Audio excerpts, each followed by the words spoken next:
दोस्तों, जब तक हमारे मन में छल, कपट, धोखे की मैल भरी हुई है, तब तक हम चाहे जितना भी धर्म कर्म कर लें, जितनी भी भक्ति कर लें, वो सब व्यर्थ है। तो आज की महात्मा बुद्ध की कहानी से हम यही जानेंगे कि अपने मन के इस मैल को कैसे साफ करें। एक बुद्ध भिक्षु और एक युवा भिक्षु दोनों नदी के किनारे से चले जा रहे थे।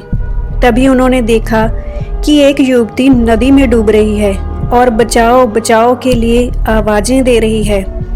युवा भिक्षु तुरंत नदी में कूदा और युवती को नदी से बाहर निकाल लाया। इस तरह से उसने उस युवती को बचा लिया। इतने में वृद्ध भिक्षु गर्म हो गए। वृद्ध भिक्षु ने गर्म होते हुए दूसरे भिक्षु से कहा, अरे तुमने इस महिला को छू लिया, अब मैं बुद्ध से तुम्हारी शिकायत करूंगा और तुम्हें दंड दिलवाऊंगा और तुम्हें उसका प्रायश्चित करना ही पड़ेगा। दोनों बुद्ध के सामने पहुंचे। वृद्ध भिक्षु ने कहा, बुद्ध, इसको दंड मिलना चाहिए। बुद्ध ने पूछा, क्यों? वृद्ध भिक्षु ने कहा, इस बात का कि इसने युवती को उठाकर नदी से बाहर रखा, इसने उसे छू लिया, इसका ब्रह्मचर्य नहीं रहा, इसीलिए इसे दंड मिलना चाहिए और ये अपनी गलती का प्रायश्चित करे।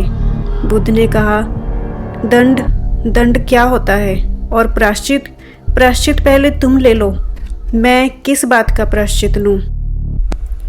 बुद्ध ने कहा, इसने तो उस महिला को उठाकर वहीं रख दिया था, पर तुम तो उस महिला को अभी भी अपने दिमाग में बिठाए बैठे हो।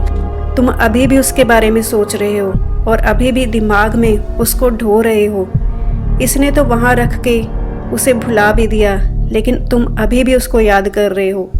सुनो, मैं तुम्हें परिणामों की निर्मलता के लिए 4 उपाय बताता हूँ। पहला, कि अपने मन को हमेशा स्वस्थ रखो, इसे दूसरों के बारे में गलत विचारों से मत भरो। दूसरा, अपनी इंद्रियों पर विजय प्राप्त करो। तीसरा, अच्छी संगति में रहो। और चौथा, कि भगवान का हमेशा शुक्रगुजार रहो। तो दोस्तों, देखा आपने कि किस तरह हमारे मन में मैल भर जाता है, जैसे कि उस वृद्ध भिक्षु के मन में भरा, कि किस तरह हम दूसरों के बारे में गलत राय बना लेते हैं, जबकि उनकी इंटेंशन सही भी होती है कई बार। तो हमें कभी भी दूसरों के बारे में बिना सोचे समझे जजमेंट नहीं करना चाहिए, कभी भी गलत राय अपने मन में नहीं बनानी चाहिए। तो यही कहानी हमें यही सिखाती है। तो आपको ये वीडियो कैसी लगी मुझे कमेंट सेक्शन में ज़रूर बताइएगा।